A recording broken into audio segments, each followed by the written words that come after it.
Эгер сиз чыркыраган чындыкты, жүрөккө жакын эмоцияны уккуңуз келсе, биздин модераторго жазылыңыз.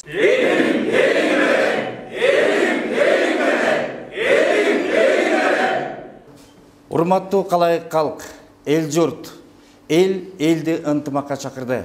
Мына биз баарыбыз эл ынтымагына бирип турган кезибиз. Себеп дегенде биз баарыбыз элди ынтымакка чакырып атабыз. Бүгүнкү күндө эл өзүнүн көзөмөлүн, ошондой эле өзүнүн милдетин аткарганга киришти. Мына бүгүнкү күндө да бир нерсени айтып кете турсак, ошол эл ынтымагында кысымга алабыз дегендер да чыкты.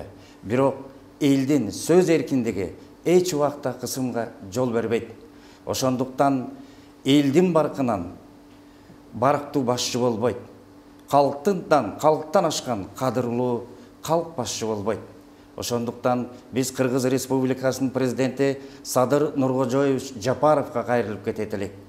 Биз эл ынтымагы, бизге бийликтин кереги жок, бизге эл керек, мамлекет керек. Ал эми мамлекет деген элден турат. Бизге мамлекеттин келечеги керек. Биз бүгүнкү күндө туруп, эл ынтымагы, мамлекеттин келечегин ойлоп атабыз.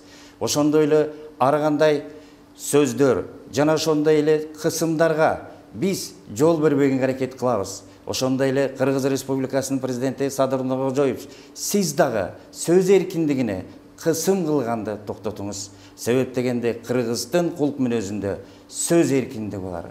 Кыргызда бекер айтылган эмес, баш кеспек бар, тил кесмек жок деп. Бетке айткан кептин заары жок деп.